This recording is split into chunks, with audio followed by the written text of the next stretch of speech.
Hi guys, இன்னைக்கு என்ன recipe பார்க்க போறோம்னா சிலோன் பொட்டேட்டோ ரொட்டி வித் சம்பல் அதுதான் பார்க்க போகிறோம். ஃபர்ஸ்ட் இதுக்கு தேவையான இன்க்ரீடியன்ஸ் என்னென்னு பார்த்துடலாம். முதலாவது பொட்டேட்டோவை ஒரு கடாயில் போட்டு நல்லா அவிச்சு வச்சுக்கோங்க. அதுக்கு பிறகு 250 கிராம் கோதுமமான வெட் ஃப்ளோ 250 கிராமும், பெரிய வெங்காயம், பச்சை மிளகாய் 3 லீக்ஸ் அது எல்லாத்தையும் ஒரு பிளேட்டில் கட் பண்ணி வச்சுக்கோங்க. அதுக்கு பிறகு ஒரு கப் அளவு துருவி வச்ச தேங்காய் பூ, அதுக்கப்புறம் கோதுமை மாவில் துருவி வச்ச தேங்காய் பூ, அவிச்ச பொட்டேட்டோ, கட் பண்ணி வச்ச வெங்காயம், பச்சை மிளகாய், லீக்ஸ் எல்லாமே போட்டுக்கோங்க. அப்புறம் ஒரு கப்பில் நார்மல் வாட்டர் எடுத்து அதில் தேவையான அளவு உப்பு போட்டு ஆட் பண்ணி அதை மிக்ஸ் பண்ணிவிட்டு அந்த மாவில் போட்டு மிக்ஸ் பண்ணிக்கோங்க. நல்லா இப்படியே இந்த பதம் வர அளவுக்கு நல்லா மிக்ஸ் பண்ணிவிட்டு அப்புறம் தேங்காய் எண்ணெய் எடுத்து மேலால் கொஞ்சம் கலந்து விட்டு அதில் ஆட் பண்ணிவிட்டு 10 மினிட்ஸுக்கு அதை அப்படியே மூடி வச்சுருங்க. 10 மினிட்ஸுக்கு அப்புறமா அதை எடுத்து பார்த்துட்டு அப்புறம் ஒரு வாழையில எண்ணெய் பூசி ஒரு உருண்டையாக பிடிச்சி எடுத்து தட்டி வச்சுக்கோங்க. அதுக்கப்புறம் தோசைக்கல்ல ஒன்று எடுத்து நல்லா கழுவிட்டு அடுப்பில் வைக்காமல் லோ ஃப்ளேமில் அடுப்பில் வச்சு சூடு பண்ணிக்கோங்க. சூடு பண்ணிவிட்டு தேங்காய் எண்ணெய் மேலால் போட்டு தட்டி வச்ச உருண்டை இருக்கு தானே, அந்த உருண்டையை போட்டு வேகவிங்க. ரொட்டி மாதிரி ஷேப்பில் தட்டி வேகவிங்க.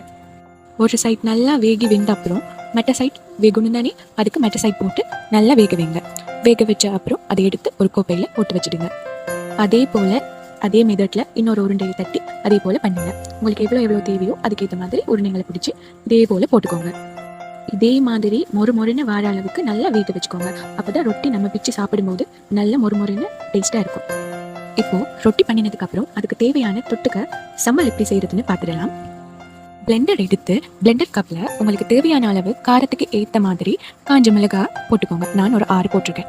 அதுக்கப்புறம் பெரிய வெங்காயத்தை பாதியாக கட் பண்ணி அந்த ஹாஃபை வெட்டி அதை போட்டுக்கோங்க. போட்டுட்டு அப்புறம் ஒரு டொமேட்டோவை எடுத்து அதை சின்ன கட் பண்ணி அதோட சேர்த்து போட்டுடுங்க. போட்டுட்டு தேவையான அளவு உப்பு போட்டுடுங்க. உங்களுக்கு எவ்வளோ தேவையோ அதுக்கேற்ற அளவுக்கு உப்பு போட்டுக்கோங்க. உப்பு போட்டுட்டு பிளெண்டரில் ஓவர் பேஸ்ட்டாக வராமல் ஒரு அளவுக்கு இது மாதிரி மீடியம் பேஸ்ட்டாக வர மாதிரி அரைச்சி எடுத்துக்கோங்க. அரைச்சி எடுத்த பேஸ்ட்டை ஒரு பவுலில் போட்டுட்டு ஒரு லெமன் எடுத்து அதை ஹாஃபாக வெட்டி கட் பண்ணின லெமனை புளிஞ்சு விட்டுக்கோங்க அந்த பேஸ்ட்டில். ஏன்னா அப்போ தான் புளிப்பு எல்லாமே சேர்ந்து சாப்பிடும்போது செம்ம டேஸ்ட்டாக இருக்கும்.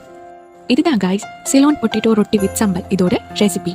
ஓகே காய்ஸ், இது மாதிரி நிறைய ரெசிபிஸ் வேணும்னா கீழே உள்ள கமெண்ட் பாக்ஸில் கமெண்ட் பண்ணுங்கள். அதே போல் எங்கள் சேனலை சப்ஸ்கிரைப் பண்ணுங்கள். முடிஞ்ச அளவுக்கு லைக் பண்ணுங்கள். இன்னொரு வீடியோவில் பார்ப்போம். See you soon guys. Bye.